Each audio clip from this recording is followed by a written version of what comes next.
al normal y enfocarnos en conocer o reconocer qué tipo de arritmia es la que presenta.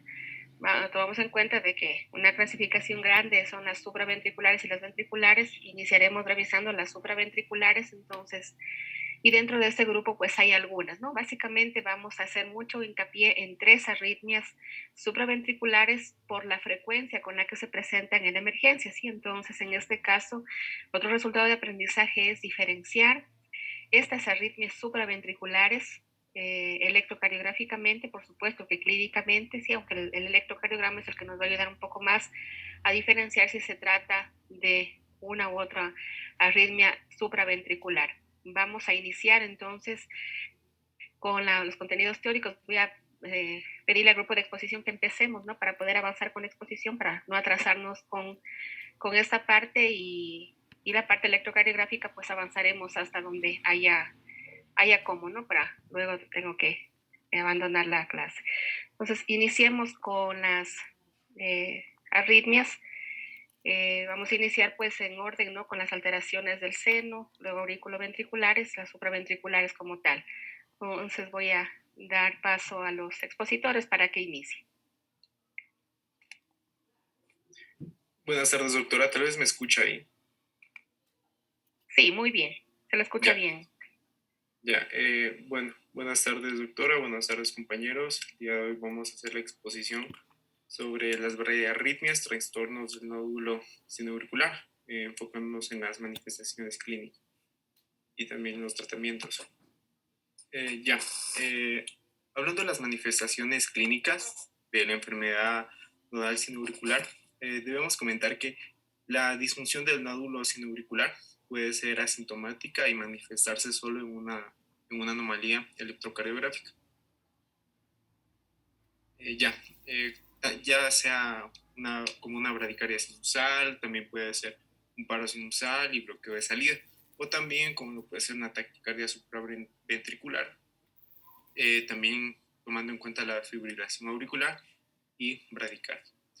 Los síntomas relacionados con la disfunción del nódulo sinoauricular, en particular el síndrome de taquicardia bradicardia, se relacionan con frecuencias cardíacas lentas y rápidas.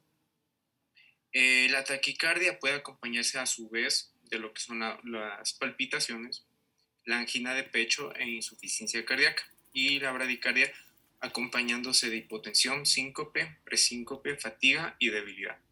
En el caso de lo que es el síndrome del seno enfermo, la supresión por sobreestimulación del nódulo sinoauricular a veces causa pausas prolongadas y síncope al terminar o al finalizar la taquicardia en este caso. Bueno, en sí, en algunos casos se han presentado síntomas, o los síntomas en este caso de la disfunción del nódulo sinoauricular son resultados de la enfermedad cardiovascular concomitante. Un grupo pequeño, una minoría de pacientes con el síndrome del seno enfermo, por sus siglas SSS, llegan a presentar o tienen signos y síntomas de insuficiencia cardíaca relacionada con frecuencias cardíacas, ya sean bajas o altas. Sí, por favor. Ya, ahora, de un tercio hasta una mitad de los pacientes con la disfunción del nódulo sinoauricular van a desarrollan lo que es la taquicardia supraventricular, casi siempre fibrilación o flutera auricular. En sí, la incidencia de la fibrilación auricular persistente en pacientes con disfunción del nódulo sinoauricular aumenta con edad, también con la presencia de enfermedades como la hipertensión, diabetes, con el desarrollo o en presencia de una dilatación ventricular izquierda, valvulopatías y control del ritmo ventricular. Algo que hay que destacar es que algunos pacientes, sus síntomas en este caso mejoran cuando se desarrolla una fibrilación auricular y quizás por un aumento en la frecuencia cardíaca promedio. Sigue, por favor. No, regresa. Falta mencionar. Ya. En sí, los pacientes con taquicardia taquicardia y bradicardia del síndrome del seno enfermo eh, tienen fibrilación auricular, además de que presentan o tienen un mayor riesgo tromboembólico. Y los que también tienen un riesgo más alto, que también hay que tomar en cuenta, son los que se incluyen en el grupo de pacientes con mayor igual a 65 años de edad, y también los que tienen antecedentes de accidente cerebrovascular, eh, accidente cerebrovascular, cardiopatías valvulares, disfunción ventricular izquierda o también el crecimiento auricular, los cuales en estos casos se deberían tratar con anticoagulantes. Sí, por favor. Ahora, respecto a lo que es electrocardiografía de la enfermedad nodal, las manifestaciones electrocardiográficas de la disfunción del nódulo sinoauricular van a incluir tanto bradicardia sinusal como también pausas sinusales, paro sinusal, bloqueo de salida sinusal, taquicardia en el síndrome del seno enfermo e incompetencia cronotrópica. Es un poco complicado de poder distinguir la bradicardia sinusal patológica de la fisiológica, de tal forma que podemos definir a la bradicardia sinusal como un ritmo controlado por el nodo sinoauricular con una frecuencia menor a los 60 latidos por minuto. La bradicardia sinusal es muy frecuente y casi en el mayor de los casos benigna. Hay que tomar en cuenta que también las frecuencias cardíacas en reposo menores a los 60 latidos por minuto son muy frecuentes en personas jóvenes y sanas y en personas con una correcta o con una buena condición física. Ahora, hablando de una frecuencia sinusal menor a los 40 latidos por minuto en una persona que se encuentre despierta, sin un acondicionamiento físico, se puede o se considera anormal. Bueno, en sí también hay que tomar en cuenta que las pausas sinusales y el paro sinusal se deben a la falta de la descarga del nódulo sinoauricular, lo que hay que tener en cuenta. Además de que esto genera una pausa sin ondas P visibles en el electrocardiograma. Sigue, por favor. Ya, por ejemplo, ya este proyecto. Ya, por ejemplo, tenemos en este electrocardiograma eh, un enlentecimiento sinusal y pausas en el electrocardiograma. Por lo general, ese electrocardiograma se lo pudo realizar durante un paciente joven que se encontraba en sueño y que no tenía antecedentes de enfermedad cardíaca. Podemos observar también que la frecuencia cardíaca antes de la pausa es baja y el intervalo PR es prolongado, consistente con un aumento en el tono vagal. Además, la presencia de las ondas PEC, las cuales tienen una morfología consistente con un ritmo sinusal. ¿Puede regresar, por favor? No. Ya. A ver, para que se exponga. Ya. A ver.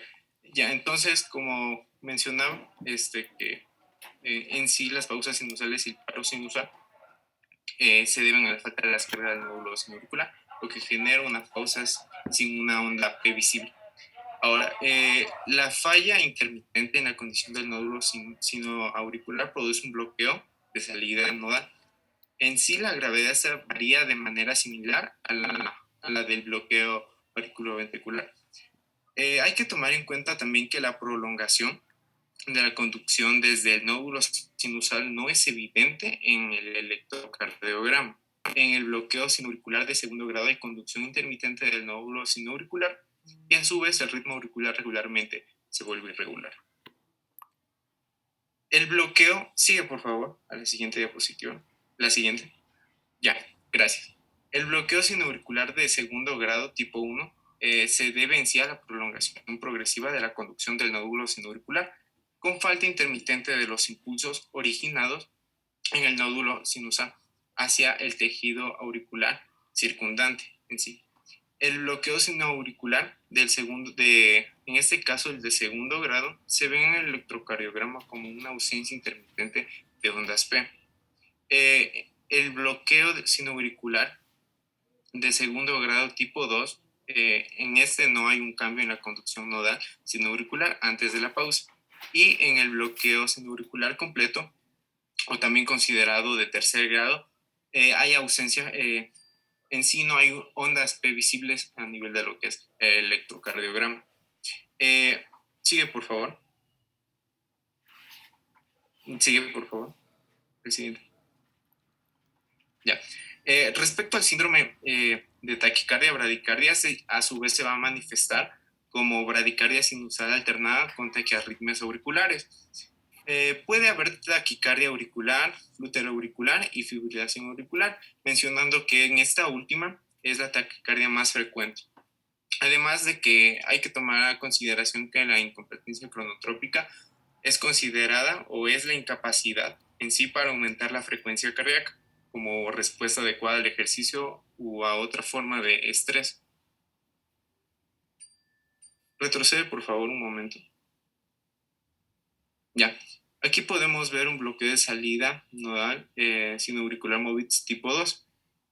Podemos notar que hay latidos agrupados que producen un ritmo cardíaco irregular, además de que la frecuencia electrocardiográfica del nódulo sinoauricular en sí es constante, con retraso progresivo en la salida del nódulo y la activación de las aurículas, lo que a su vez nos permite ver la inscripción de las ondas P. Sigue, por favor. La siguiente. Ya, muchas gracias. Ahora vamos a tener las pruebas diagnósticas. Ya, en sí el registro electrocardiográfico tiene una función central en lo que es el diagnóstico y el tratamiento de la disfunción nodal sinoauricular. Obviamente siempre existen limitaciones en el caso del electrocardiograma en reposo. En sí, el registro prolongado con un dispositivo Holter o con monitores van a ayudar o van a permitir la correlación de los síntomas con el ritmo cardíaco. Ya. Sigue, por favor. Vamos a tener también que la falta del aumento en lo que es la frecuencia cardíaca con el ejercicio lo vamos a considerar o se denomina como incompetencia cronotrópica. Esta a su vez se va a definir como la incapacidad para llegar al 85% de la frecuencia cardíaca máxima anticipada con el ejercicio máximo o ejercicio exhaustivo en estos casos, o la incapacidad para alcanzar una frecuencia cardíaca mayor o igual a los 100 latidos por minuto, ya sea con ejercicio o con una frecuencia cardíaca máxima con un ejercicio menos exhaustivo de 2 desviaciones estándar. Por ejemplo, tenemos que la prueba de ejercicio nos puede ser muy útil en estos casos para poder distinguir entre la incompetencia cronotrópica de la bradicardia en reposo y ayuda a identificar el mecanismo de la intolerancia al ejercicio. Sigue, por favor. Diego, solo un momentito le interrumpo.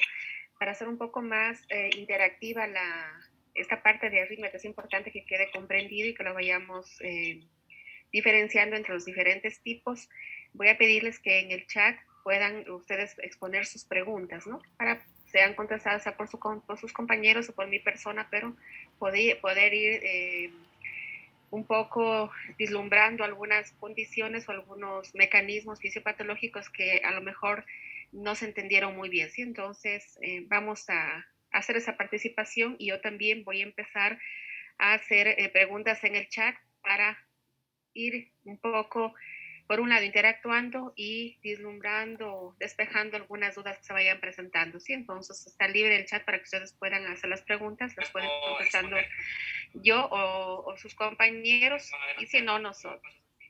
Ya, entonces, continuemos, Diego. Ya, doctora. Ya, ahí se me puso en negro la pantalla. Sigue, por favor, la siguiente diapositiva.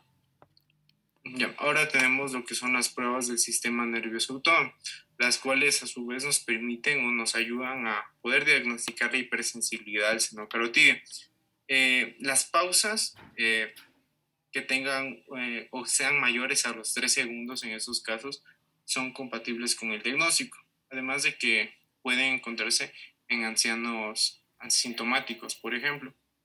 La determinación de la frecuencia cardíaca intrínseca, por sus siglas en inglés, la IHR, en sí nos permite distinguir la disfunción del nódulo sinoauricular de las frecuencias cardíacas bajas causadas por un tono vagal alto.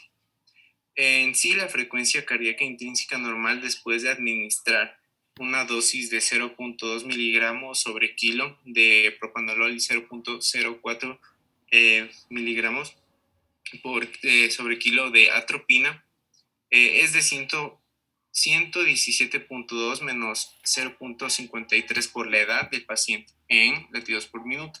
Y hay que tomar a consideración una cosa, que por ejemplo la frecuencia cardíaca intrínseca baja es un indicativo de enfermedad nodal, de enfermedad nodal sinoauricular. Ya. Sigue, por favor. Antes de continuar, Diego, disculpe, ya había puesto una pregunta en el chat, sí. Lo importante es de que interactuemos y que no necesitamos estar en lo correcto, ¿no? Veamos cómo se entendió ese mecanismo de producción, si hay alguna equivocación, no hay inconveniente. Lo importante es que participemos, ¿sí? Como parte de esta actividad de electrocardiografía, que se tomará en cuenta, ¿no? Entonces, tratemos de que todos tengamos alguna respuesta, ¿no? Y así voy a ir lanzando algunas preguntas y también contestando las que ustedes vayan haciendo, ¿sí? Entonces, por favor, entonces la primera pregunta, ¿cuál es el, ya explicó Diego, entonces en base a eso, ¿cuál sería entonces el mecanismo de producción de esos bloqueos del seno auricular? ¿No? Que hace de que se vean más ondas P de la que vemos en una relación 1-1, ¿sí? Entonces, podemos irlas contestando. Ya, continuemos, Diego, disculpe que le interrumpa. Sí, no se preocupe, doctor. Perdón. Ya. Las pruebas electrofisiológicas, por otro lado, nos pueden ayudar a descartar causas más graves de un síncope como taquiarritmias ventriculares y bloqueo en la conducción atrioventricular. En estos casos, en sí, hay algunas maneras invasivas de valorar la función del nódulo sinauricular. Por ejemplo, teníamos la del tiempo de recuperación del nódulo sinusal, con sus siglas en inglés SNRT, que a continuación vamos a mencionar algo también es importante tomar en cuenta.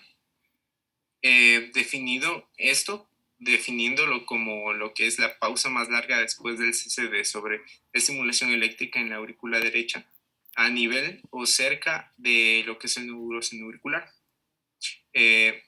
Normalmente con valores menores a los 1500 o corregida para la longitud del ciclo sinusal menor a los 550.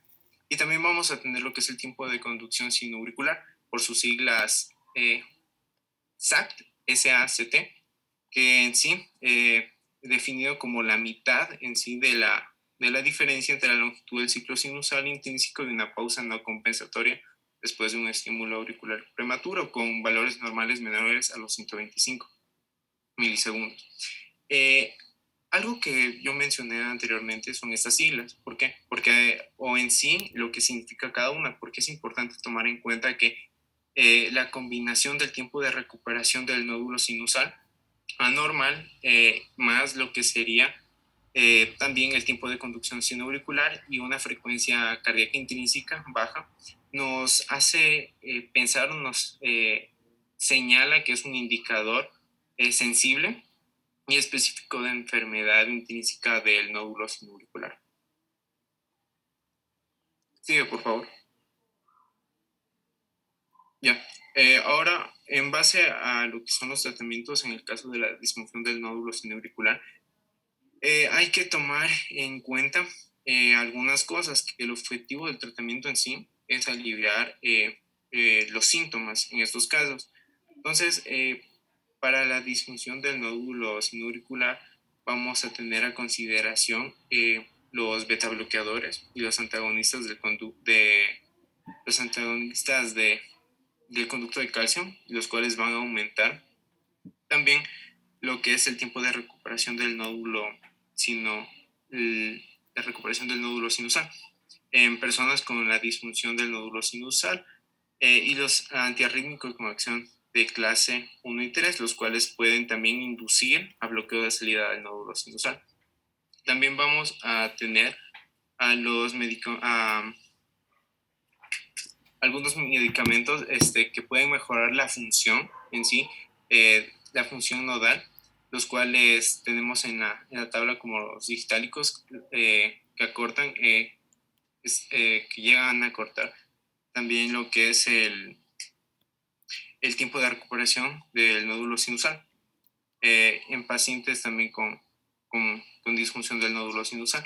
Y también tenemos el isoproterenol y también la atropina, las cuales por vía intravenosa van a producir un aumento agudo en la frecuencia sinusal.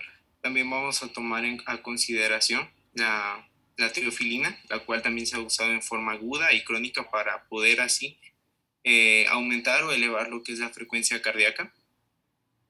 Pero también esta también tiene desventajas, ya que cuando se usa en pacientes con síndromes de taquicardia bradicardia aumenta la frecuencia de taquiarritmias supraventriculares y en sujetos con cardiopatía estructural aumenta el riesgo de lo que son las arritmias ventriculares graves.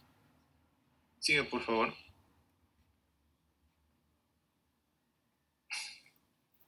Ya. Ahora también tenemos lo que son, respecto a los marcapasos permanentes, lo que es la nomenclatura y las complicaciones. Hay que tomar en cuenta que la principal intervención terapéutica en la disminución del nódulo sinoauricular es en sí el control permanente del ritmo. Eso hay que tomarlo muy en cuenta. Entonces, para comprender en sí mejor el tratamiento de las bradiarritmias con marcapasos, es importante podernos familiarizar con los principios básicos del control del ritmo. En sí, hay algunos modos y función de los marcapasos, nombran un código de 5 letras, las cuales están en la tabla. Y vamos a empezar con la primera letra, que indica la S, de cámara, también estimulada con la O, de ninguna, con la A de aurícula, con la V de ventrículo, con la T de doble y la S de única. La segunda es la cámara cuya actividad se percibe también con las siguientes letras, con la O de ninguna, con la A de aurícula, con la V de ventrículo y con la D de doble y con la S también de única. Y también la tercera es la respuesta a un fenómeno percibido, con las siguientes letras, como las que mencionábamos anteriormente, como con la O de ninguna, la I de inhibición, la T de activación, la D de inhibición y también, también la inhibición o la activación respectivamente. Y también la cuarta, que se refiere a la capacidad de la programación o respuesta a lo que son las frecuencias, donde tenemos la R de respuesta a la frecuencia. Y también la quinta, que se refiere a la existencia de funciones antitaquicárdicas, en donde si existe O, es de ninguna, P de control antitaquicárdico, S de choque, D de control, o a su vez con el choque. En sí, casi todos los marcapasos modernos tienen múltiples programas o son multiprogramables dependiendo a la necesidad, lo que hay que tomar en cuenta, y también si tienen la capacidad a su vez de responder a la frecuencia con uno de varios sensores de frecuencia, ya sea de actividad o movimiento, ventilación por minuto o también por el intervalo QT. Ya.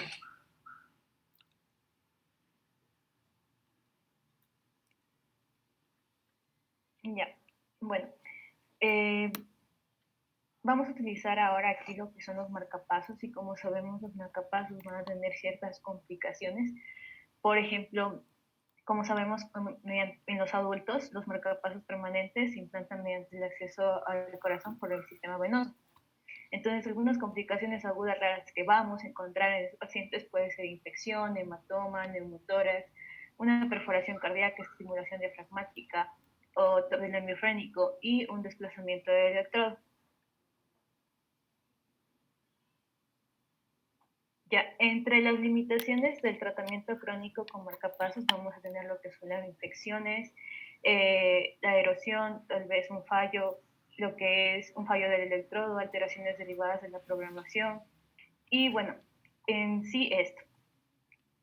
También vamos a tener un síndrome que en el caso, digamos, cuando la rotación del generador de pulsos de marcapasos en un saco subcutáneo donde se va a encontrar puede ser inadvertidamente o decía de manera intencional, pero más inadvertida, va a ocurrir, entonces esto se va a denominar como este síndrome, que bueno, se pueden enredar las derivaciones alrededor del generador y los puede separar.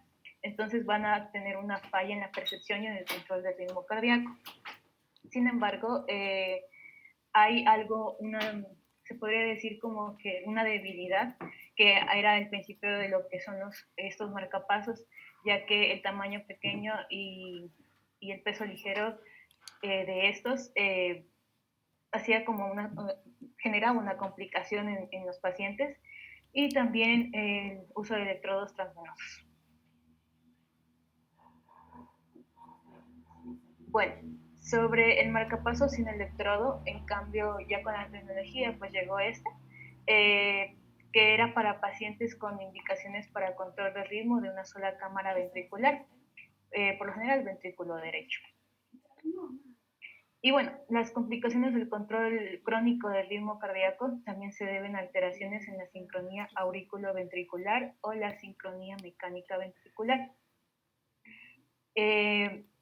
Había unos modos en el síndrome del marcapaso se podía lo que es tener, por ejemplo, había unos modos de control de ritmo que interrumpían o no restauraban lo que es la sincronía auriculoventricular, lo que podía producir lo que es signos y síntomas, como los vemos aquí, que son lo que es una pulsación cervical, fatiga, palpitaciones, tos, confusión, disnea, mareo, síncope, también aumento de la presión venosa yugular, entre otros. Entonces, esto se le denominaba como síndrome de marcapasos.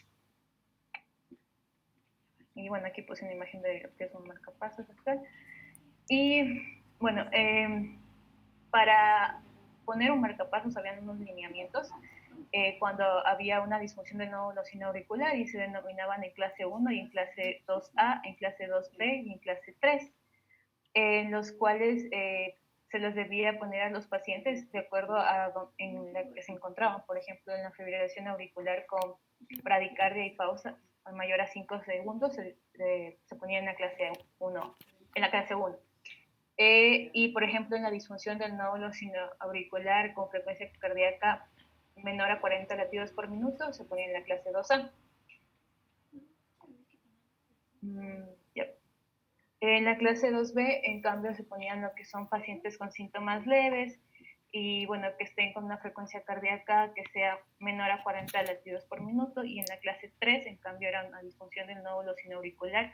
En los pacientes sintomáticos también se ponía en caso de que tenga una frecuencia cardíaca menor a 4 latidos por minuto. Y bueno, esos en general son todos los lineamientos cuando tiene un paciente una disfunción del nódulo sinoauricular para poner un marcapasos. Respecto al tratamiento de la disfunción del nódulo sinoauricular con marcapasos, se usaba para aliviar los síntomas de la bradicardia. Había según las guías de la American Heart, la Asociación Americana del Corazón, los definía en diferentes trastornos, como es la clase 1, clase 2 y clase 3. Por ejemplo, en la clase 1 decía que había evidencia que el tratamiento era útil y efectivo. Entonces, las indicaciones para la clase 1 era que había que tener un control del ritmo en la disfunción nodal del nódulo sinoauricular. Se podía ver lo que es la bradicardia sintomática documentada, la disfunción del nódulo sinusal que esté relacionado con el tratamiento farmacológico crónico. Y bueno, de ahí teníamos la clase 2, que era, aquí en cambio tenía una evidencia contradictoria, habían diferencias de opinión, pero en la clase 2A, en cambio, la evidencia, o sea, la opinión favorecía en cambio el tratamiento. Entonces aquí la sospecha de la disfunción del nódulo sinusal y para el síncope de origen desconocido en presencia de rasgos mayores de disfunción del nódulo sinoauricular. En la clase, en cambio, 2B, decía que aquí la eficacia está menos establecida por la evidencia o la opinión de los expertos. Entonces, las personas con síntomas leves y una frecuencia cardíaca persistente menor a 40 latidos por minuto se las indicaba en la clase 2B para el control del ritmo. Y entonces aquí el control del ritmo no decía que no estaba indicado en pacientes con disfunción del nódulo sinoauricular que no tienen síntomas. Esto es algo importante de recordar, y en los que la bradicardia se relacionaba con el uso de fármacos no esenciales. Entonces, la incidencia de fibrilación auricular y de fenómenos tromboembólicos se redujo con el control sincrónico del ritmo auriculoventricular. En los pacientes con marcapasos bicamerales, como vemos, este es el monocameral y este es el bicameral, es necesario el control auriculoventricular sincrónico debido al síndrome del marcapasos que les mencioné anteriormente. Entonces, los modos de control conservan la sincronía del aurículo ventricular. Decía que como que se relacionaban con un descenso de la incidencia de la fibrilación auricular y una mejoría había aquí de la calidad de vida del paciente, debido a que el trastorno de la conducción auriculoventricular en los pacientes con disfunción del nódulo sinoauricular casi siempre se implantaba un marcapasos de doble cámara. Entonces, en el tratamiento con marcapasos de hipersensibilidad del seno carotidio y síncope vasovagal, aquí decía que si la hipersensibilidad del seno carotidio se acompañaba de un componente inhibidor cardíaco significativo, va a tener un control de ritmo. Entonces, ese control de ritmo es necesario solo de manera intermitente. Y bueno, a menudo también puede ser suficiente con el control ventricular de una sola cámara. Tenemos también lo que es el mecanismo del síncope vasovagal, que bueno, decía que implica la activación Jennifer, de los mecanos Jennifer, le interrumpo un momentito. Jennifer, ¿sí me escucha? Sí.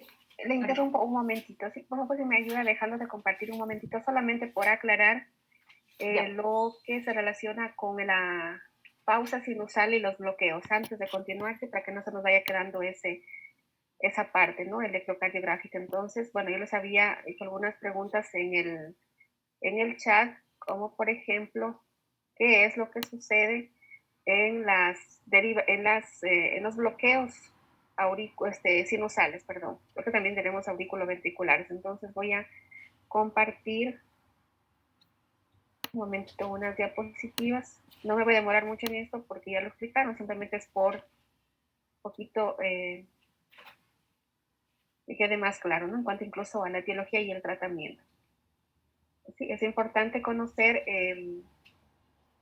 justamente este tipo de alteraciones que tenemos en el ritmo. Entonces, parte de que hay bradiarritmias y taquiarritmias, ¿sí? Entonces, hemos empezado con lo que son las bradiarritmias y en la práctica podemos ver de que un importante número de alteraciones del seno, del nódulo, el seno auricular, se relacionan con factores extrínsecos y también factores intrínsecos. Entonces, mencionaban los compañeros la diabetes, problemas propios de la degeneración de los tejidos. En los adultos mayores es más frecuente estos cambios, ¿no? A bradicardias, hay pacientes que tienden a bradicardia y otros pacientes que tienden a taquicardias, a fibrilación auricular, pero también recordemos también de que las bradicardias también, cuando son bastante importantes, cuando la frecuencia baja de 40, incluso menos, hay ritmos de escape como compensación, como medio, podríamos decir, salvatorio para el paciente, porque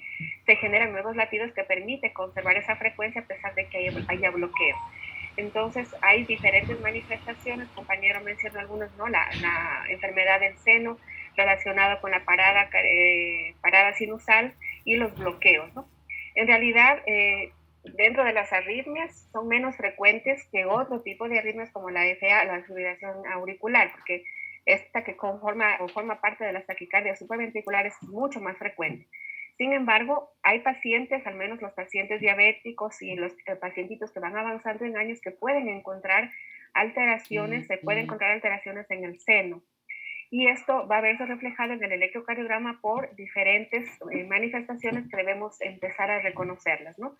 Entonces, por un lado, solamente por recordar, partimos de que hay factores como los fármacos que pueden generar bradicardias.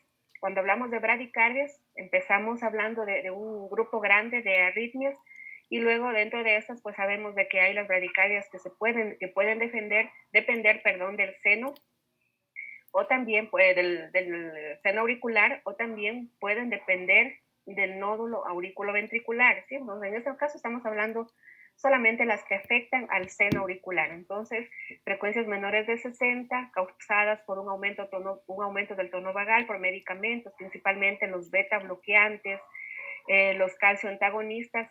Entonces hay que tener mucha precaución en hacer un electrocardiograma, no de todos los meses, pero sí hacer un electrocardiograma inicial cuando estamos dando estos medicamentos y podemos ir midiendo la necesidad de hacer un nuevo electrocardiograma de control, ¿no? Por ejemplo, si ya veo con los signos vitales el paciente que empezó teniendo unas frecuencias de 80, de 90 y ahora está bajando, ¿sí? Se acerca a 70, luego está bajando un poco más, a este paciente debo empezar a hacerle seguimiento un poco más cercano porque es posible de que llegue a presentar bradicardias que puedan, como decía su compañero, hay bradicardias que no la siente el paciente, pero sí hay bradicardias, mientras más baja es la frecuencia, de que puede llegar a hacerle perder el conocimiento, hacerle tener mareo, y eso involucra mayor riesgo de caídas, por ejemplo, cuando hablamos principalmente de personas mayores. Entonces, tengamos precaución cuando empezamos a detectar este tipo de alteraciones. En ese electrocardiograma, lo que vemos es una bradicardia a simple vista, pero debemos saber qué tipo de bradicardia, ¿no? Porque también vamos a encontrar luego cuando revisemos auriculoventriculares, bloqueos auriculoventriculares, de que la bradicardia se debe a un bloqueo auriculoventricular, ¿no? Entonces, en este caso, la identificación de ondas P, principalmente las derivaciones de 2, de 3, AVF, una negatividad de la onda P que sigue al QRS, me hace pensar de que esta es una relación 1-1 y que el estímulo salió del seno auricular, pero que está produciendo bradicardia, ¿no? Por cualquiera de los motivos que estamos diciendo. En este caso vemos ritmicidad, ¿sí? Deberíamos medir muy exactamente, pero aparentemente hay ritmicidad. Entonces, esta se cataloga como una bradicardia sinusal cuando hablamos, y debemos hacer todos los pasos, ¿no? Todo lo que dijimos, ver si el electrocardiograma está tomado a una velocidad adecuada, con el voltaje adecuado, y luego la colocación adecuada de los electrodos, ver que en ABR hay negatividad y empezar con la lectura de todos los pasos que vimos, ¿no? Y luego de eso, pues empezamos a ver qué es lo que no está normal. Por ejemplo, en este caso vemos que la frecuencia está baja y hacer el diagnóstico final de qué se trata, ¿no? Y eso involucra medir el segmento PR, el intervalo PR, medir el QRS, el ST, buscar el eje. Entonces, todo esto que hemos venido revisando, esta esquematización y un poco ordenamiento de la lectura del electro, lo seguimos haciendo en estos casos. Pero también hablaba su compañero de la parada sinusal, ¿no?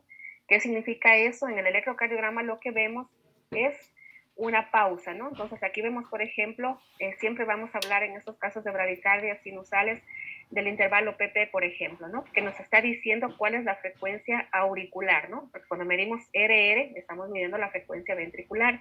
Entonces nos sirve mucho medir el intervalo PP, ¿no? Desde que empieza la P hasta que empieza la otra P.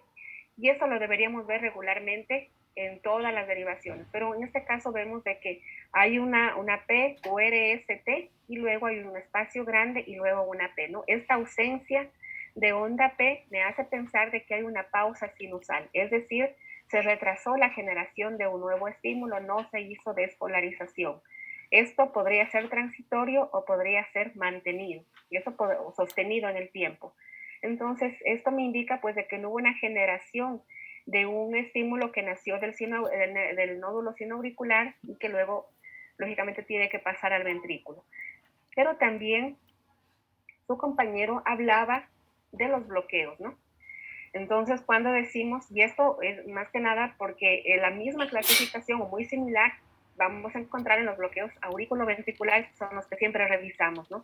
Esto de bloqueo sinoauricular son menos frecuentes, pero es importante también identificarlos en el electrocardiograma justamente por ese riesgo de que esa frecuencia sea cada vez menor y el paciente pueda presentar complicaciones, ¿no? Cerebrovasculares, renales, más que nada los accidentes que genera un síncope, ¿no? Que puede el paciente incluso de un shock Adam puede caerse, el paciente se queda en un momento sin conciencia y puede sufrir algún traumatismo. Entonces, tenemos, igual que en el AB, 3 tipos, ¿no? Primero, segundo, tercer grado y el segundo grado que se divide en 2, ¿no?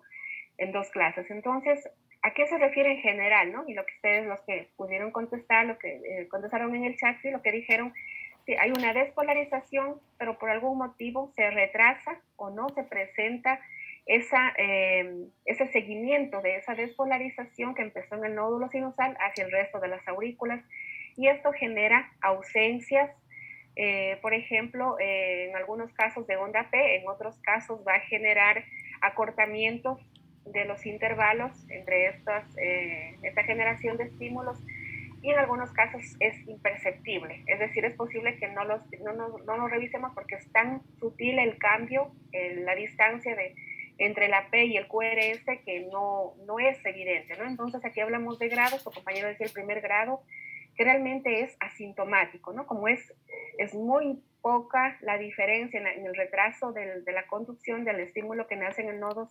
sinoauricular, realmente cuando vemos el electro no lo distinguimos, ¿no? A menos de que tengamos mucho juicio, seamos muy, a lo mejor milimétricos, podríamos tomarlo en cuenta, ¿no? Pero si el paciente no tiene síntomas, no, a lo mejor no lo vamos a buscar.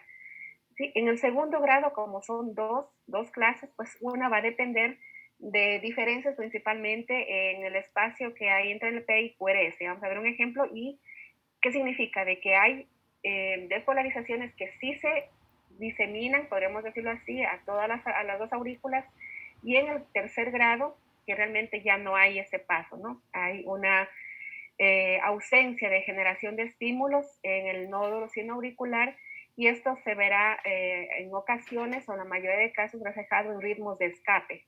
Y el paciente incluso en estos casos puede llegar a tener una fibrilación auricular secundaria, ¿no? A la presencia de esta ausencia de estímulos que genere una despolarización. Entonces, solamente por revisar la parte electrocardiográfica, los de tipo 1, que en la mayoría de casos son muy imperceptibles, prácticamente vemos que el espacio entre la P, el QRS y el espacio PP es el mismo, ¿no? Solo que nos fijemos muy detenidamente podemos encontrar cambios, pero en la mayoría de pacientes, por no decir todos, no van a tener síntomas. Va a ser muy poco evidente. Los síntomas posiblemente aparezcan cuando evolucione a lo mejor a un segundo grado, aún más. Entonces, en este caso, pues la mayoría de pacientes no son diagnosticados, y cuando son diagnosticados no requieren tratamiento. Pero un poco cambia cuando hablamos del bloqueo sinoauricular de segundo grado. Este sí va a producir síntomas, pero van a depender de cuán baja sea la frecuencia cardíaca, ¿no? Entonces, dependiendo de eso, el paciente puede tener mareo y, como decían sus compañeros, puede llegar a tener un presíncope, un síncope, ¿sí? También las causas son iguales a las del grado 1, ¿no? Principalmente fármacos, pero también otras causas propias del avance de los años y de la degeneración de los tejidos, ¿no? Porque decíamos, el tejido muscular, lo que se repone es con tejido conectivo, ¿no es cierto? Con colágeno, con otro tipo de tejidos que no son transmisores de estímulos, ¿sí? Entonces, por eso esa tendencia a que el paciente adulto mayor, y más aún cuando hay otras enfermedades como la diabetes, es un poco más frecuente su presentación.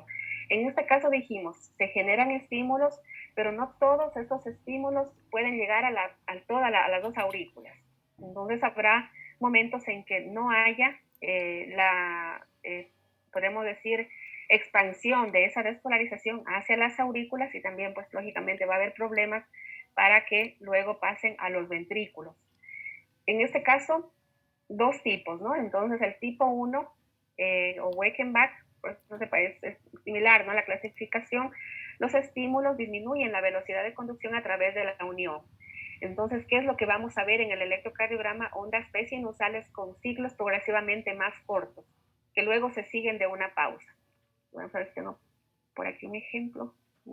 Aquí tenemos un MOVIX 1, ¿sí? Entonces, miren, por ejemplo, la medida de estos intervalos PP, ¿no? Entonces, cuando vemos estos intervalos PP, aquí nos da la medida en 1320 milisegundos.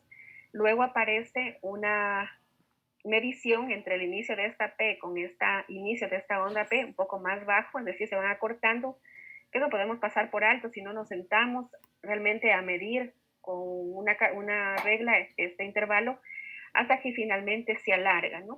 Hay la pausa, en este caso no hay la generación de una onda P que transmita, y tenemos esta pausa y se repite el ciclo una y otra vez. Entonces, una característica importante es justamente que esos intervalos PP puedan, o se las ve que van disminuyendo progresivamente hasta que se produce ese espacio, ¿no? Y nuevamente se repite el ciclo.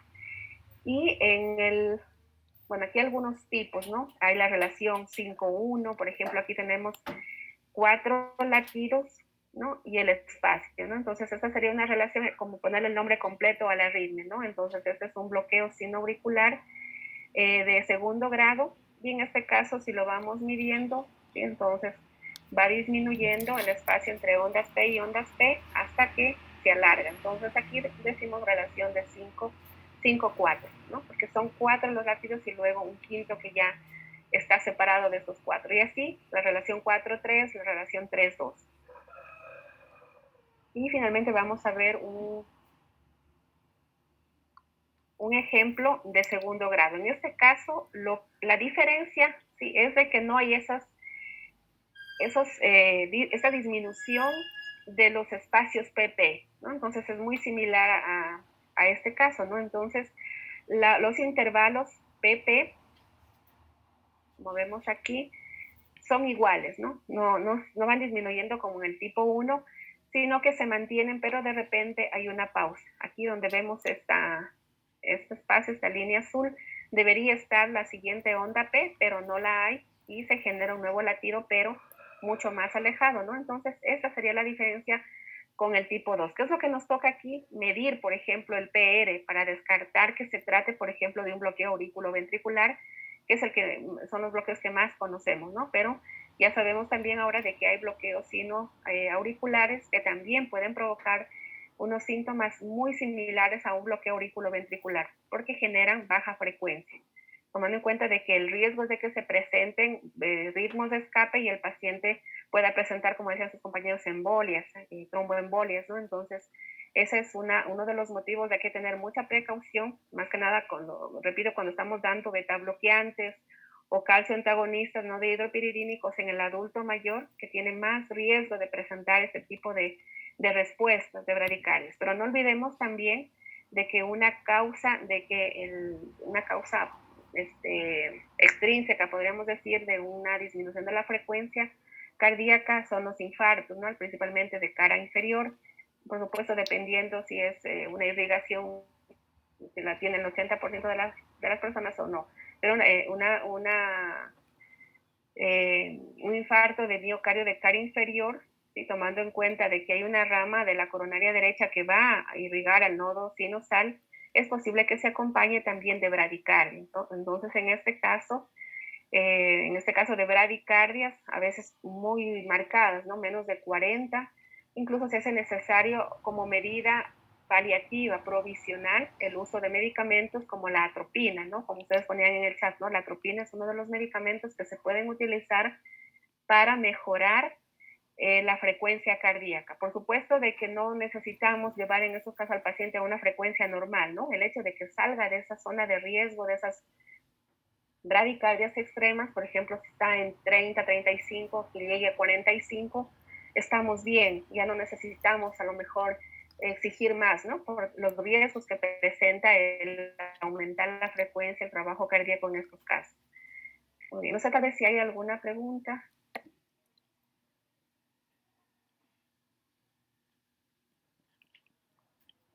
No, doctora, está claro. Muy bien. Y la última, que es el tercer grado, ¿no? Hay ningún estímulo es generado en el nodo y no va a repartirse no a las aurículas. Y ese sí provoca síntomas, ¿no? Ese sí provoca síncope, provoca este síndrome de Stock-Adams. La mayoría de veces serían pocos los que realmente no tienen síntomas. A lo mejor alguien que tiene muy poca actividad física podría ser, o que pasa encamado. Pero una persona que tiene cierta actividad física va a sentir ese cambio y posiblemente tenga esa manifestación de su estado incluso de conciencia alterado, cuando a veces el paciente se pone irritable, los mayores se ponen irritables, se desorientan, y a veces aducimos a otras causas y no hacemos un ELEC y podemos diagnosticarlo. El tratamiento va a depender de la causa. Si son medicamentos, son fármacos, nos tocará retirar, reemplazar con otros que no causen ese problema. Y en la última parte, como decía su compañera, el uso de marcapasos en los pacientes sintomáticos, en los pacientes que requieren luego de una valoración el uso de estos dispositivos, pues va a ser mandatorio. Pero nosotros, de nuestra parte, cuando tengamos un paciente con estas características y esté en una bradicardia extrema, esté con sintomatología secundaria a la bradicardia, evaluamos al paciente, vemos la causa y si es necesario aplicaremos medicamentos como la atropina, que la tenemos muy a la mano, está dentro del cuadro básico, y nos tocará referir al paciente. Si es sintomático, nos tocará referir a cardiología para que se evalúe, por un lado, que se hagan los estudios que mencionaban sus compañeros, estudios tanto hemodinámicos como ergométricos, a la decisión de si se hace o no la colocación de un marcapaso. Muy bien, no sé si tal vez hay alguna pregunta, sino para continuar con la exposición. Doctor, una pregunta respecto a los ritmos de escape, algo así que mencionaba. Ah, ya.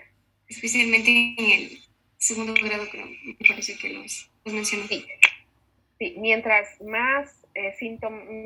mayor sea el compromiso de la frecuencia cardíaca, tiene que haber un sistema de defensa, ¿no? El corazón tiene algunos sistemas de seguridad, ¿no? Como por ejemplo el nodo sinoauricular, que no, en la mayoría de casos, no permite el regreso del estímulo por ese nodo. Ya vamos a ver que en algunos casos sí se da. Los ritmos de escape serían ritmos de auxilio, ¿no? Incluso si los vemos desde el punto de vista de conservar la frecuencia cardíaca, la función de bomba del corazón, serían una forma de supervivencia del paciente, ¿no? Entonces, los ritmos de escape son generación de estímulos incluso en otros focos que no son los habituales, ¿no? Entonces, por eso hablamos, por ejemplo, de la fibrilación auricular, que es una desorganización de la frecuencia originada en las aurículas, que lo que hace es aumentar los latidos del paciente para conservar esa función de bomba, ¿no? Entonces por un lado, son medios de escape, pero también son, en su caso, pues como la FA es un medio, una forma caótica de presentar frecuencia, y a la final, pues es posible, dependiendo del tipo de ritmo que hay en la frecuencia, puede igual complicar la condición del paciente, causando diástoles, por ejemplo, muy cortitas, ¿no? O sea, en las diástoles se llenan o se repletan las coronarias, y esto puede ser que un paciente tenga dolor torácico, ¿no? Dependiendo de eso. Entonces son mecanismos de seguridad, pero que en su mayoría pues va a causar también problemas, daños al paciente. No sé si quedó claro o hay alguna otra pregunta. Continuemos, por favor, con la exposición. Vamos a ver si podemos avanzar un poco más.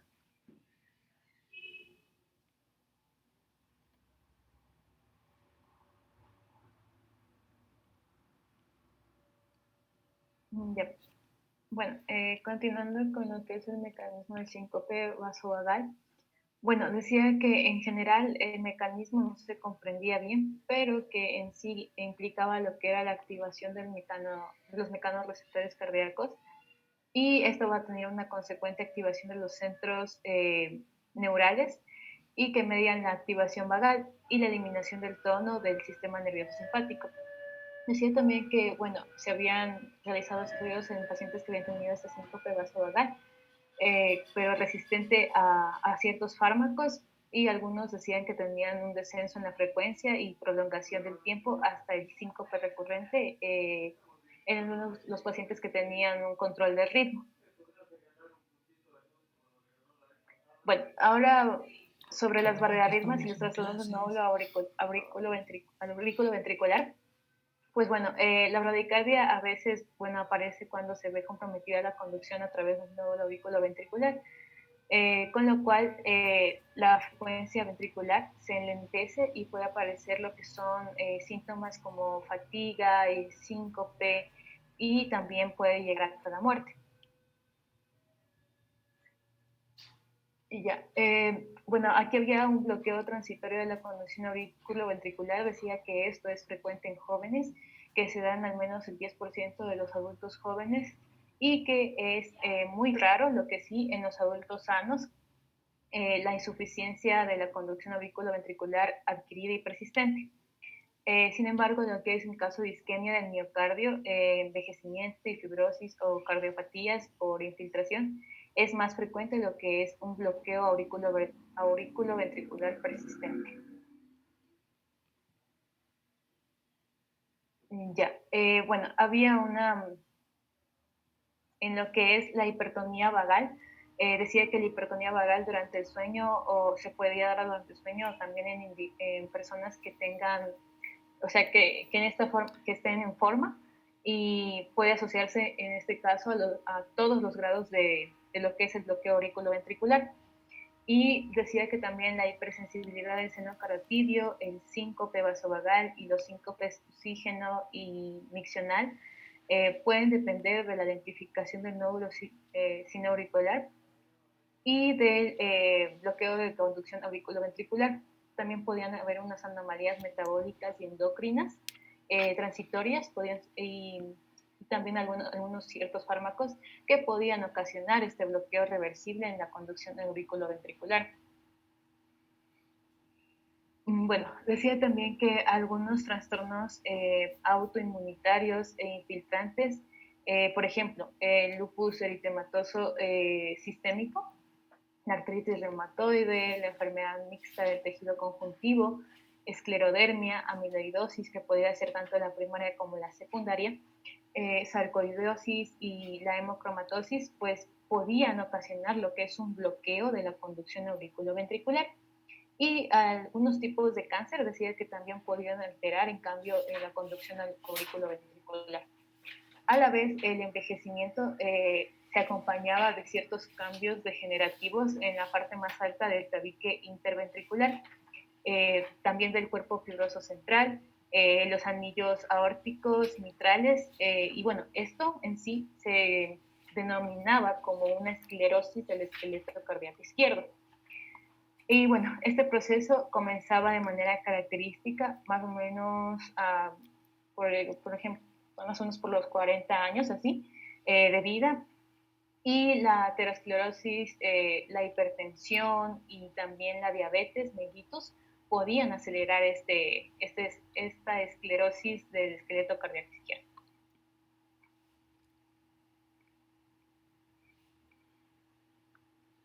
Ya, bueno, el bloqueo auriculoventricular de segundo grado o de grados más altos, por lo general era más a menudo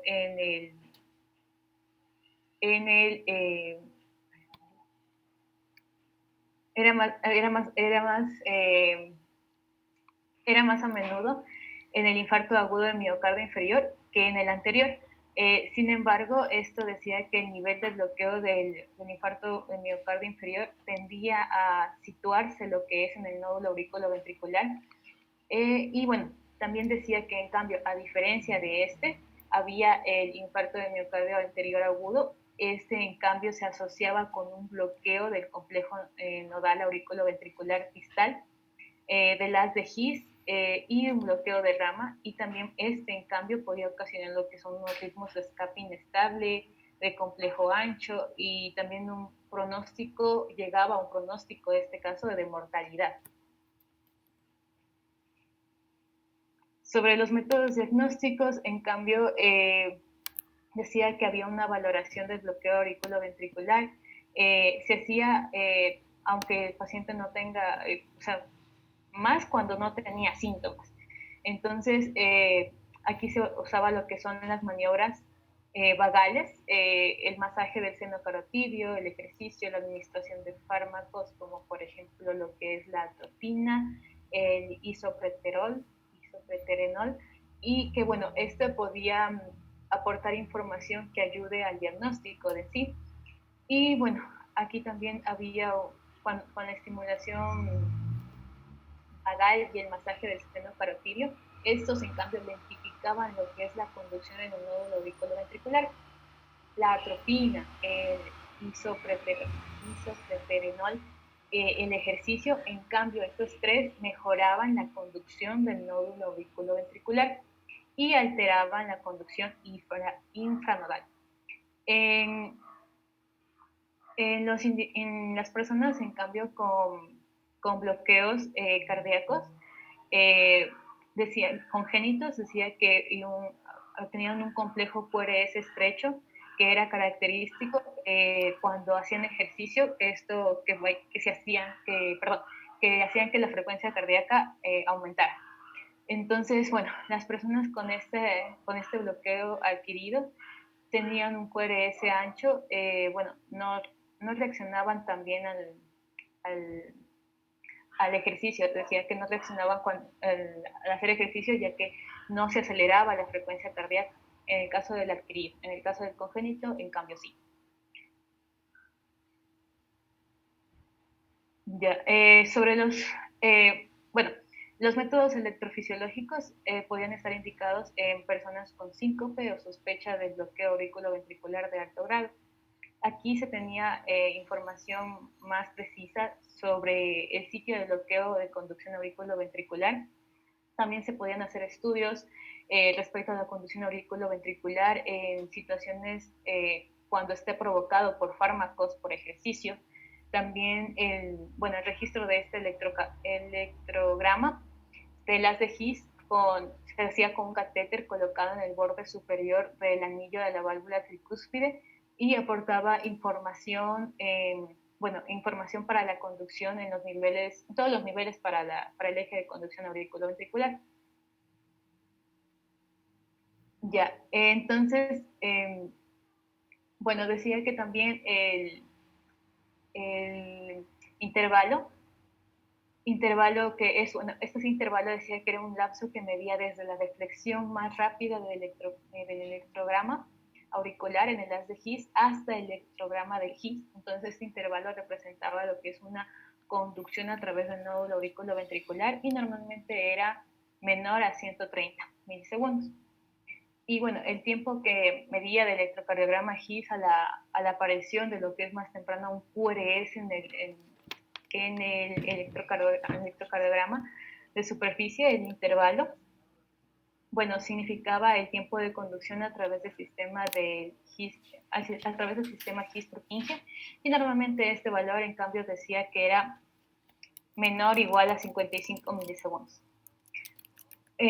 También hablaba de lo que son unos ritmos que unos ritmos que eran provocados generalmente por la estimulación eléctrica, que podían, como que decía, desenmascarar como unas anomalías en la conducción auriculoventricular.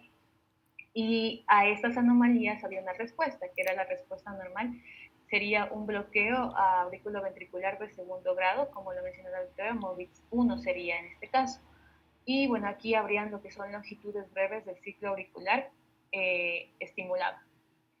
Entonces, el bloqueo auriculoventricular de segundo grado tipo 1, en cambio, se acompaña de una prolongación del intervalo, y lo cual significa que la conducción es lenta y que hay un bloqueo en el nódulo auriculoventricular. Entonces, esta prolongación viene del efecto de los fármacos, por ejemplo, algunos fármacos que puedo nombrar, los beta-antagonistas, los antagonistas de los conductos de calcio, y estos podían hacer que, o también podía ocurrir, digamos, una intensificación del tono vagal. También se podía usar en caso la atropina para revertir el caso de la hipertonía vagal. En el caso de que siga esta prolongación y el bloqueo auriculoventricular con duraciones largas del ciclo de estimulación eléctrica, debía el médico ya sospechar que haya una enfermedad intrínseca del nódulo auriculoventricular.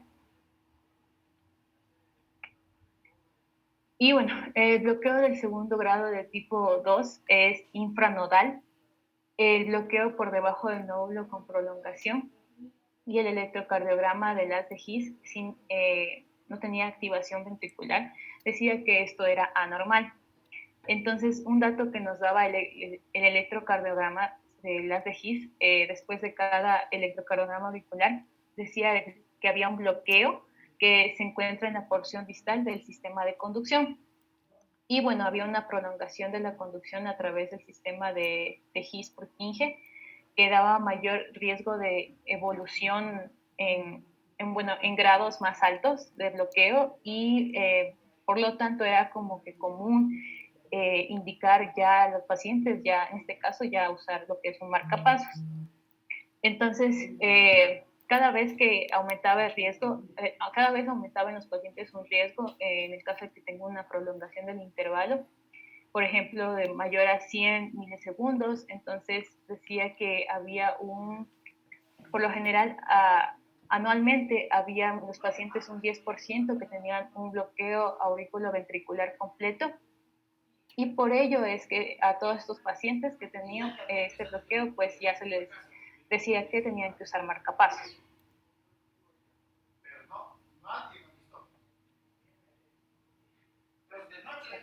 Solo un momentito antes de continuar, vamos a, vamos a dar un minutito de tiempo para poder contestar la pregunta que está en el chat, ¿no? Entonces, por favor, contestemos todos, ¿no? Porque luego esto es considerado como participación en el taller de electrocardiografía y quisiera que no todos tengan una participación, ¿no? Entonces, por favor, la pregunta era, ¿cuál de los 3 tipos de bloqueo sinusal nos dan más síntomas, ¿no? ¿Cuál es el que más nos da síntomas de los 3 tipos, ¿no? ¿Es el 1, el 2, 2, 1, 2 o 2, 2 o es el 3? ¿Cuál será el que más síntomas da en el paciente, principalmente con vértigo y síncope? Entonces, contestemos, por favor, en el siguiente minuto antes de continuar con la exposición.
Vamos contestando para poder continuar con la exposición.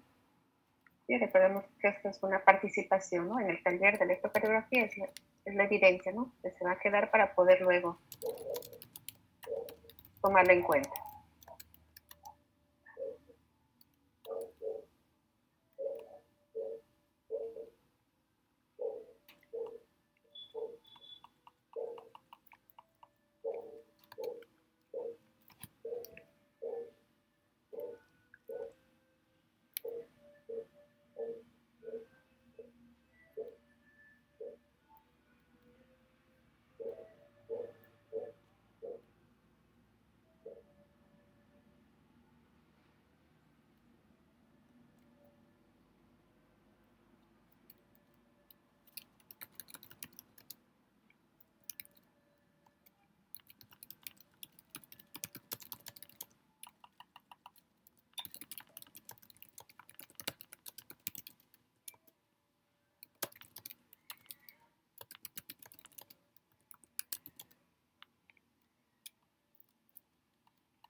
Muy bien, vamos terminando para poder continuar. Todos tengan una participación para poderla registrar. Lo que vamos a hacer de ahora en adelante, ¿no? Porque nos toca mezclar lo que es la teoría con electrocardiografía, pues vamos a incluir esta participación, ¿no? Lo que pasa es que también se despejan dudas, que es un poco más claro lo que estamos revisando.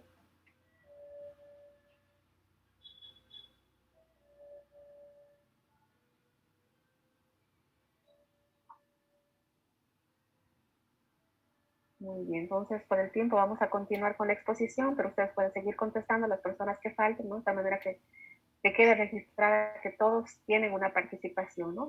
Y más preguntas que luego pueden ir resultando. Entonces, por favor, para continuar con la exposición.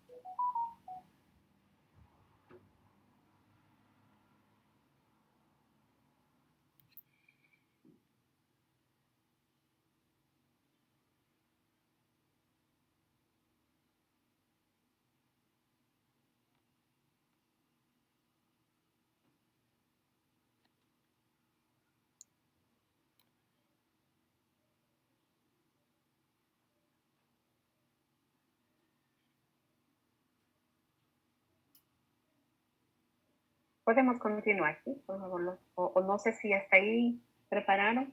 ¿Quedamos hasta ahí? Ya, sigamos.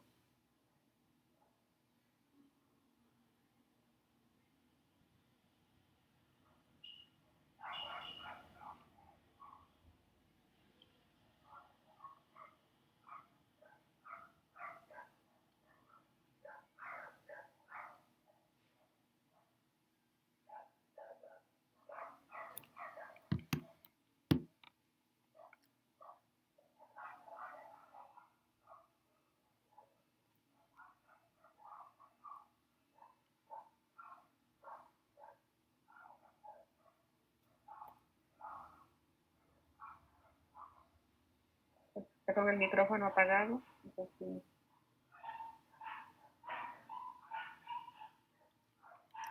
Ay, sí, disculpe, doctora. No me doy cuenta. Perdón. ya. Siguiendo con lo que ya mencionó la compañera, les voy a hablar acerca del tratamiento del bloqueo de conducción auriculoventricular. Ya, la medida terapéutica más fiable en pacientes con síntomas del sistema de conducción auriculoventricular es la estimulación artificial temporal o permanente con marcapasos. Y hay que tomar también en cuenta las consideraciones en cada paciente, que son la exclusión de causas reversibles del bloqueo auriculoventricular y también apoyo de la frecuencia cardíaca según el estado hemodinámico en el que se encuentra el paciente. El tratamiento farmacológico con atropina o isoproterenol puede ser útil si el bloqueo está en el nódulo auriculoventricular, ya que, como sabemos, los fármacos necesitan su tiempo para comenzar su acción y asimismo poder ser eficaces. Por esto, a veces se requiere la estimulación con el marcapasos. Otra es la estimulación transcutánea, que se coloca los parches de estimulación anterior al vértice del corazón y también posterior entre la columna vertebral y el omóplato.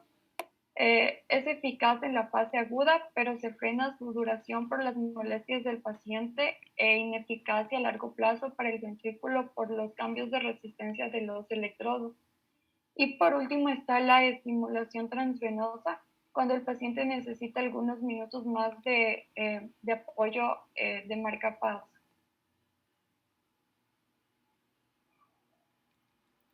Ya, marcapasos en la enfermedad de la conducción auriculoventricular. Se implantan marcapasos a todo sujeto con bradicardia sintomática y bloqueo auriculoventricular irreversible de segundo o tercer grado, independientemente de la causa o la localización.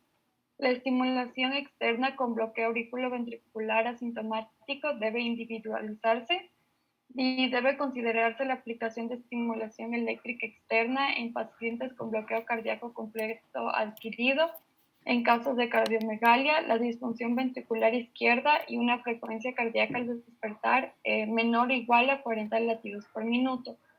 También hay que analizar la situación de pacientes con bloqueo auriculoventricular de segundo grado asintomático de cualquier tipo para aplicar el marcapasos si el bloqueo está dentro del haz de His o debajo del mismo, o si también esto se acompaña de un complejo QRS ancho.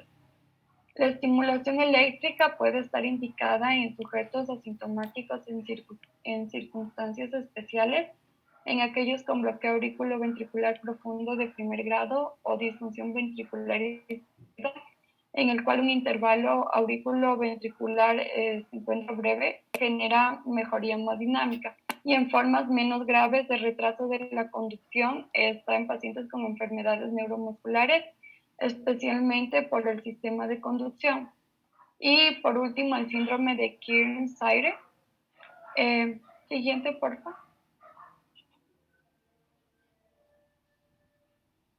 También para aplicar la estimulación eléctrica en el bloqueo de conducción auriculoventricular adquirido en adultos, aporta un esquema general de uso cuando esté indicada la estimulación externa. Bueno, aquí está un cuadro del resumen de las vías de colocación de marcapasos en casos de bloqueo auriculoventricular adquirido, el cual ya les mencioné algunas de estas. Siguiente.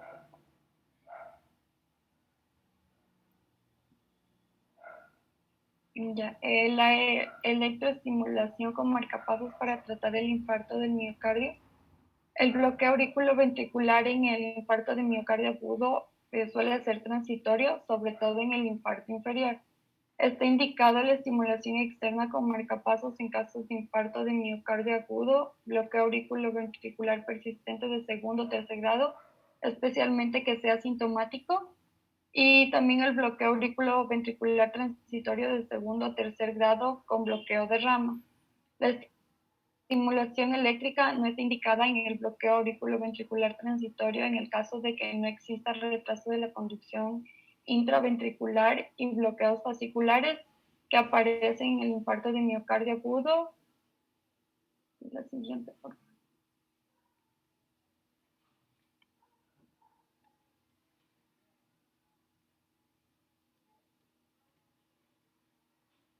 Y bueno, aquí también está un cuadro en el cual muestra un resumen de las guías para la colocación del marcapasos en el bloqueo por conducción auriculoventricular. Y no, la anterior es en el infarto agudo del miocardio. Bueno, aquí ya les mencioné algunas en la clase 1, clase 2B y en la clase 3. Ahora sí, la siguiente.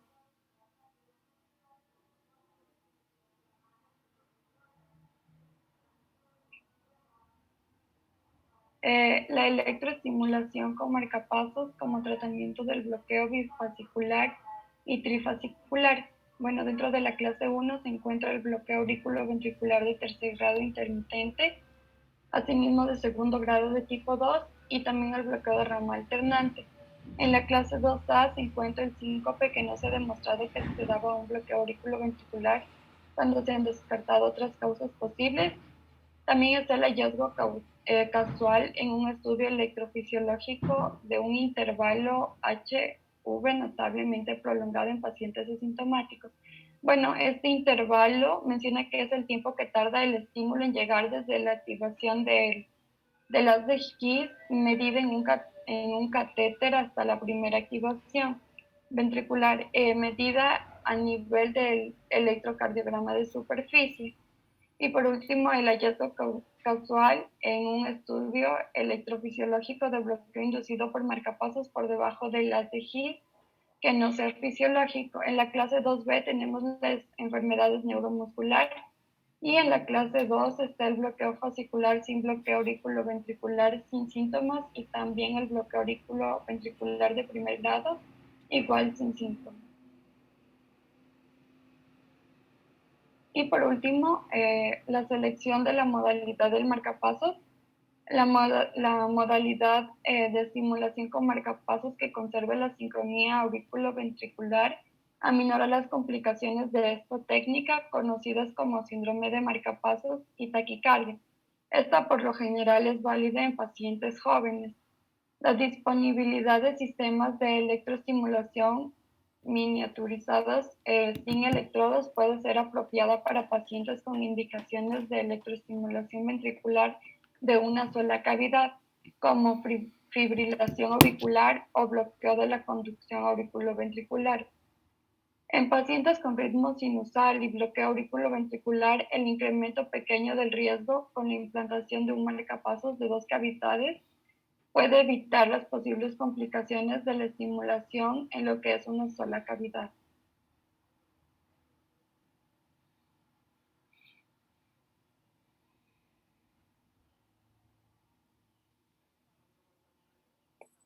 Ya, voy a continuar con respecto a las taquiarritmias supraventriculares. Pásale, por favor.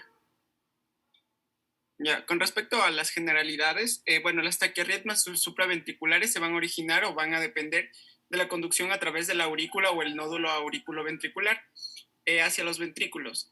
Casi siempre que existen este tipo de taquicardias, el complejo QRS se va a encontrar estrecho, es decir, que va a ser menor a 120 milímetros de segundo de duración.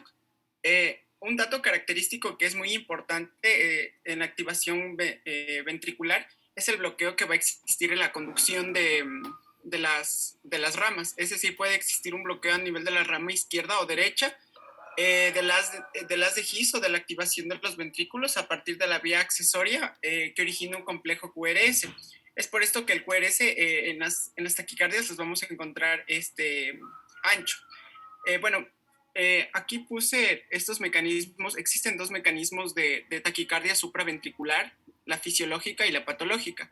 Dentro de la fisiológica, que ya voy a hablar más adelante, nos establece el por qué se produce, pero la patológica se divide a su vez en más, está subclasificada, por decirlo de esta manera.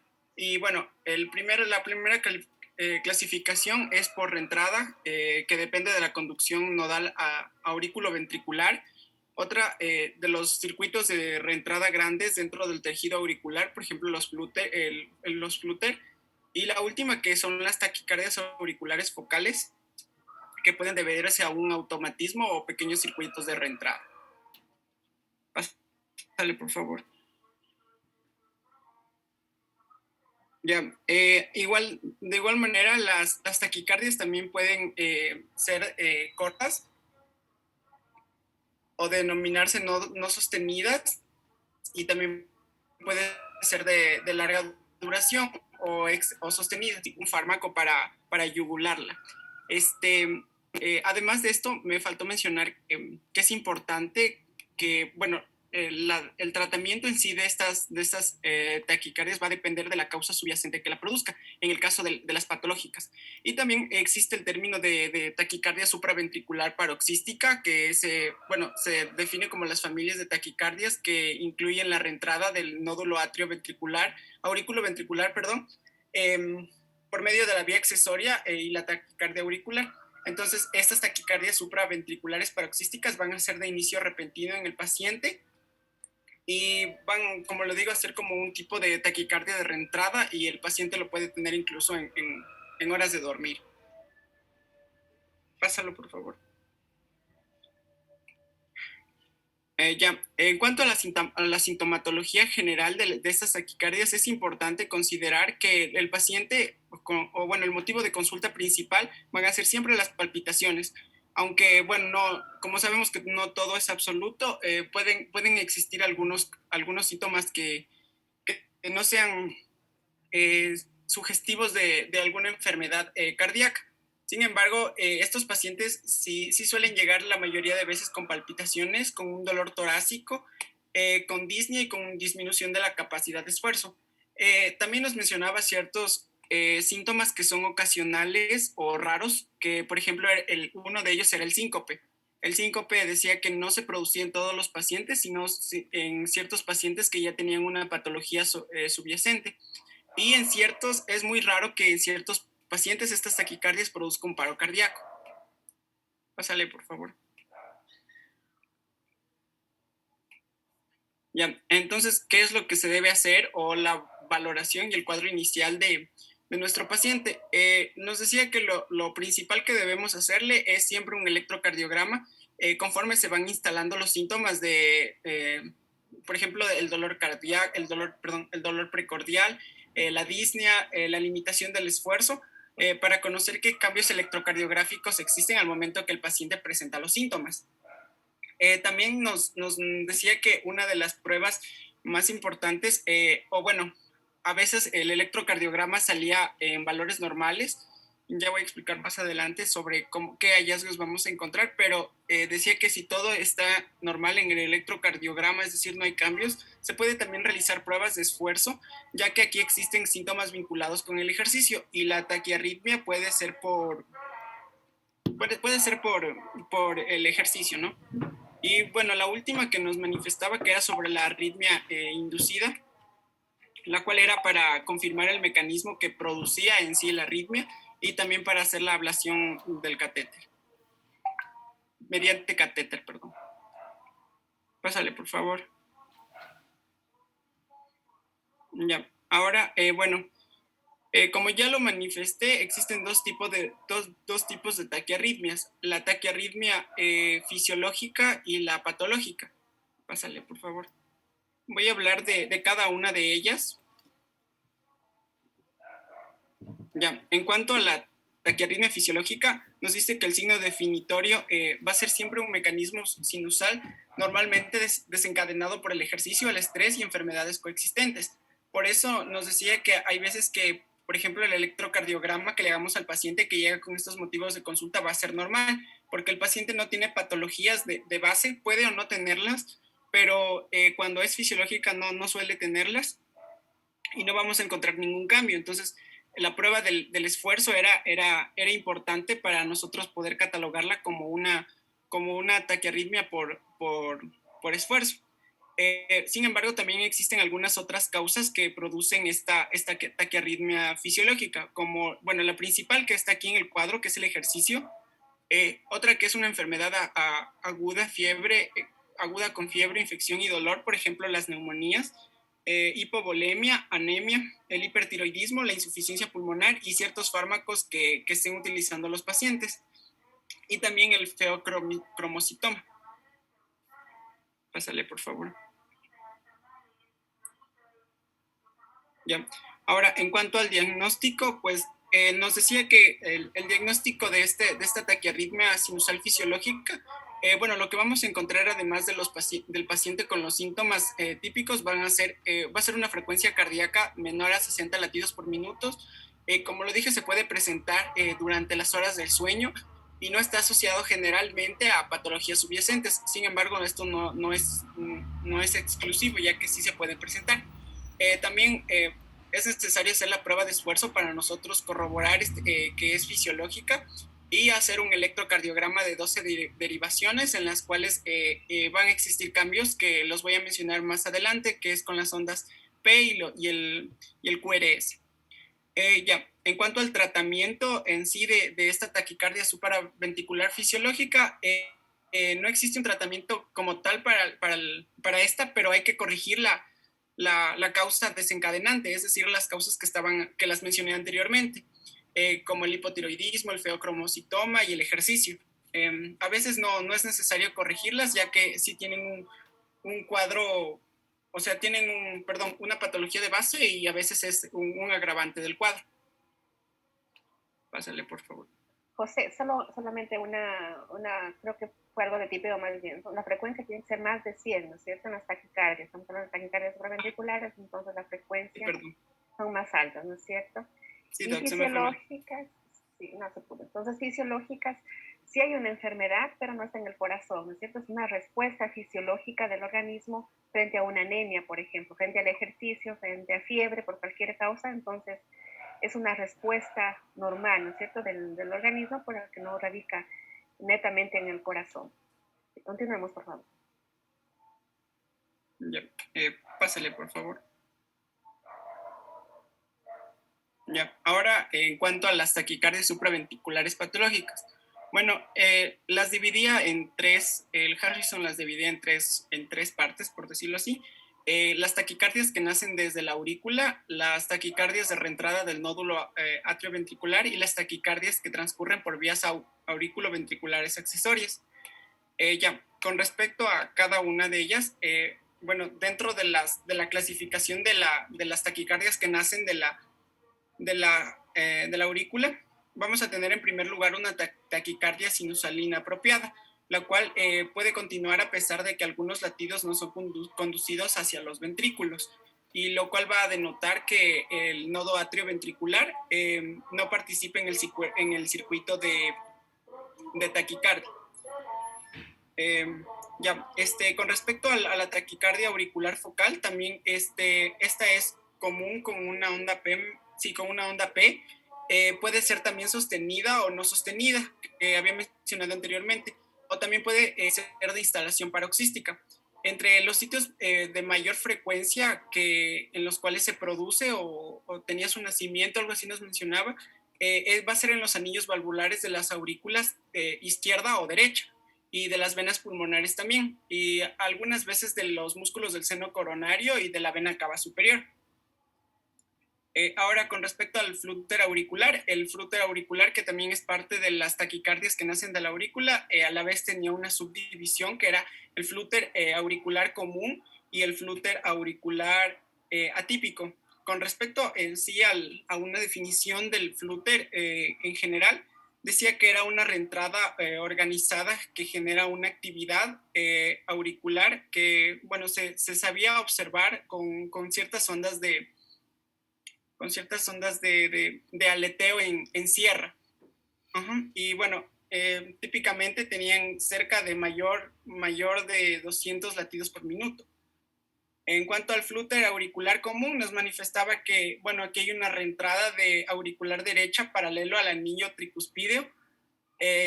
Bueno, aquí la dependencia de la conducción eléctrica iba a ser a través del istmo y entre la vena cava inferior y el anillo que lo mencioné. Va a estar también en sentido contrario a las agujas del reloj. Y bueno, eso. Y con respecto al flúter auricular atípico, Walter nos decía que generalmente proviene de la reentrada de las aurículas izquierda o derecha y está vinculado con cicatrización o con cirugía anterior por ablación de catéter. Y finalmente la fibrilación auricular, que bueno, era una actividad eléctrica auricular rápida, caótica, con frecuencia ventricular variable y bueno, era de tipo sostenido. Con respecto a las taquicardias de reentrada del nódulo aurículo ventricular, bueno, aquí no había una subclasificación como hay en las otras, pero nos decía que el signo definitorio iba a ser una taquicardia regular paroxística en la cual se iba a presentar ondas P visibles al final del complejo QRS o que no iban a estar visibles. Bueno, esta taquicardia paroxística sostenida iba a ser común en jóvenes sanos y también en mujeres que incluso no necesariamente debían tener alguna, o bueno, no tenían, ¿cómo era? No tenían en sí una marcada condición física deteriorada. Y finalmente, el último que es las taquicardias que transcurren por vías auriculoventriculares accesorias, en la cual igual se hace una subclasificación, que son las taquicardias de reentrada auriculoventricular ortodrómica, que bueno, esta es una taquicardia de tipo paroxístico, de tipo sostenida, que iba a ser similar a la reentrada del nódulo auriculoventricular. Durante el ritmo bueno, se iba a presentar sinusal, pueden surgir algunas manifestaciones de preexcitación ventricular. Uno de los ejemplos más comunes es el síndrome de Wolff-Parkinson-White. Y bueno, el segundo, que son las taquicardias preexcitadas, que en sí aquí se presenta un QRS ancho y la morfología del QRS iba a ser similar a la de la ventricular. Pásale, por favor.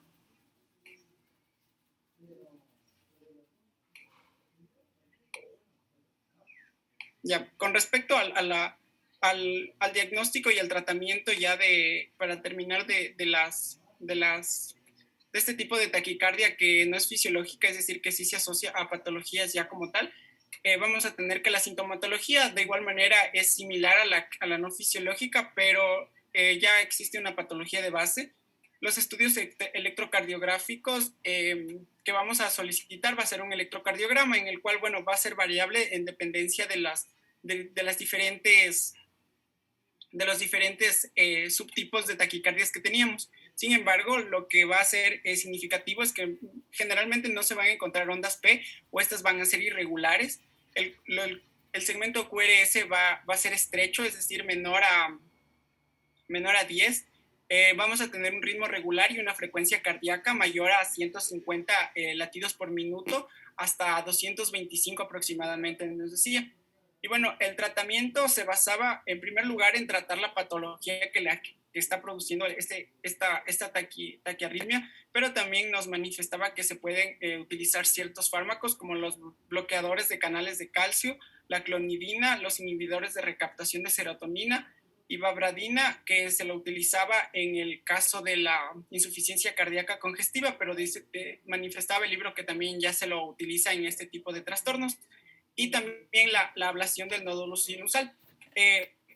Algo que es importante aclarar aquí, bueno, como ya manifesté al inicio, si bien no es común que se presente paro cardíaco, en algunos casos se puede dar. Y lo que se debe hacer en primer lugar es la verificación de pulsos e iniciar con RCP, que también es parte del tratamiento, para luego ya, tratar al paciente sin una unidad hospitalaria. Y eso sería todo. Muchas gracias, José. Bueno, hay algunas preguntas que hay que responder, ¿no? Que me puse en el chat. Más que nada por el tiempo, vamos a dejarla para la próxima clase. Agradezco al grupo de exposición. Es un tema a veces un poquito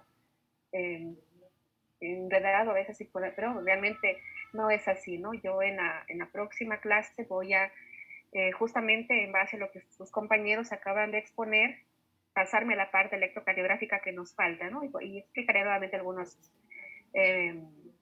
parte fisiopatológica que quede realmente muy clara, ¿no?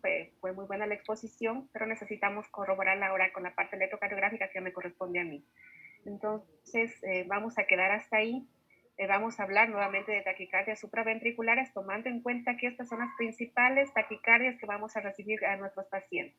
Desde todas las que hemos hablado hasta este momento, las taquicardias supraventriculares es el principal motivo de consulta que llega a la emergencia con el paciente con palpitaciones, o como dice su compañero, a veces no son palpitaciones, son disnea, es síncope. Entonces, es variada la respuesta de cada paciente, que va a depender también del tipo de taquicardia. Entonces, nos queda pendiente revisar de la parte anterior, que era de bloqueos AB, que es un poco más corto y estamos más familiarizados con esos bloqueos porque los venimos revisando desde fisiología, fisiopatología, pero necesitamos volverlos a ver. Y sí, voy a centrarme bastante en lo que son las taquicardias supraventriculares, como las que acaba de mencionar su compañero, principalmente las paroxísticas, ¿no? Que son las más frecuentes. Y dentro de estas, pues las taquicardias también por reentrada, tanto en el nodo AB, como decía, y las taquicardias por entrada auriculoventricular, ¿no? Y vamos a hablar un poquito también de lo que son las taquicardias auriculares ectópicas.